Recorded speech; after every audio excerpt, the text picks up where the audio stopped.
Ayun, good morning, good morning. Nandito tayo sa Kuya po ni Bay Siha. Ayan, meron tayong tinitingnan dito, binalikan natin. Lost title dati ito pero plain title na. So napalinisan na ng title. So ayan, cemented road. Ay, barangay rap. Ayan siya, barangay rap road. So dito yung boundary niya. Itong part na to hindi na nakuha yung mga maliliit na mangga. So napasukat na kasi to. So 3.3 hectares ito yung boundary. Pag ganun siya. So ganyan yung daan. Ayan, pag ganun siya. So pasukin ko lang tong property dyan. Ewan ko kung mapapasok ko pa dyan. Napasok ko na dati dyan. Isisend ko sa inyo yung meron akong vlog nito noon nung lost title pa. So pasukin ko lang dito sa part na ito, sa property. Tingnan natin kung gaano kaan dito. May fish pan dito dating fish pan. Dati ko nang na-vlog to pero dati kasi sabi nila hindi kasali to. Pero nung nasukat kasali pala siya. So ito ay napalinis na yung title, pangalan na rin ng seller natin at clean title ito. So ito yung boundary ng property. Ayan, medyo yata maano dito napuntahan natin. Pasok tayo doon para hindi masyadong mag ano yung kanyang araw against the light. So pasok tayo sa loob. So basta ito yung boundary, itong mga mangga. Ayan, pag ganun siya. Nabuwal to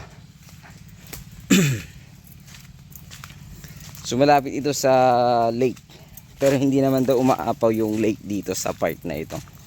So pwede siyang maggawing residential farm lot. Papakaganda ng pato. Ayan. So 0.1 lang natin. So dito sa part na ito, maraming mangga. So 200 more or less itong mangga na ito. Napakarami, pwede kang magbawas para po sa paggawan mo ng bahay, pwede. So may isang fish pond, may rice land. Ayan, nai-vlog ko na to dati. So, napakaganda ito. Ang kagandahan nito ay kumbaga develop na yung mga road. So hindi naman siya maliit na road, malapad din yung road niya. So pwedeng magmaniobra. Tsaka matigas itong part ng property dito sa loob. So ito ay from Tiplex ito around 15 to 20 minutes. Ayan, 15 to 20 minutes. So ito yung kanyang fish pond, 15 to 20 minutes.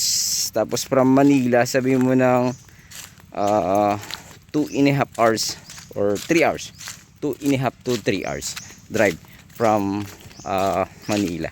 So yung boundary mamarkahan ko sa drone mga sir, mga madam, para po makita po ninyo. So bagong dati kong na-vlog to pero matagal na, 2 years na yata to. So mga panahon na bago-bago pa lang tayong nagbo-vlog. So ayan, hanggang ganyan yung boundary ng kanyang rice land. So halos naka dun siya sa lake. May lake kasi dyan. Pero hindi naman yan umaapaw mga sir, mga madam. So ito yung fish pond, may mga saging, ayan, saging papaya. So ulitin ko, bayan ng Kuya po ni Bay Siha. 3.3 hectares, ang alam nila 3.2. Pero 3.3 hectares pala to. So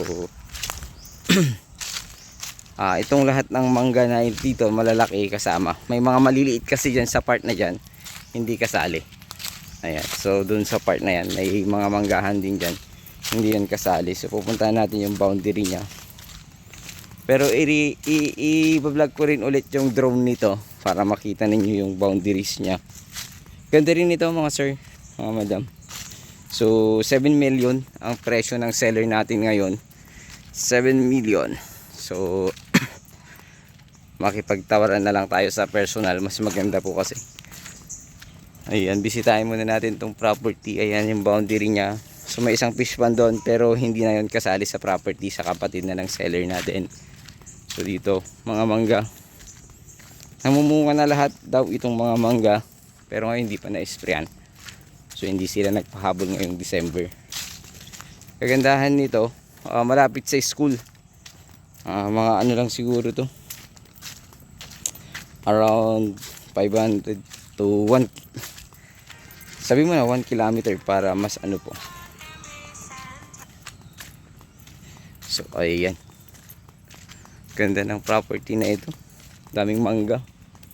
So kung tutuusin, yung mangga sa kabila kasi hindi pa masyadong lumaki yung iba. Pero malalaki na rin sila. So ganda lang. So walang problema kahit pumunta kayo rito mag-tripping. Hindi po kayo matatakot kasi mayroong matitigas na part itong property. Pwedeng pumasok. Pwedeng magsalubong yan ng 4 wheels eh. Ayan. So hanggang dun pa yung boundaries doon sa part na yun. So ito, rough road. Kamali ako na semento rough road po ito. Pero maluwang po ito. Pag na semento na ito, napakaluwang ng 1, 2, 3. Halos 4 meters wide yung kanyang road pag na semento na ito. So hanggang dyan yung kanyang tapos pag ganun siya. Tapos pag ganun.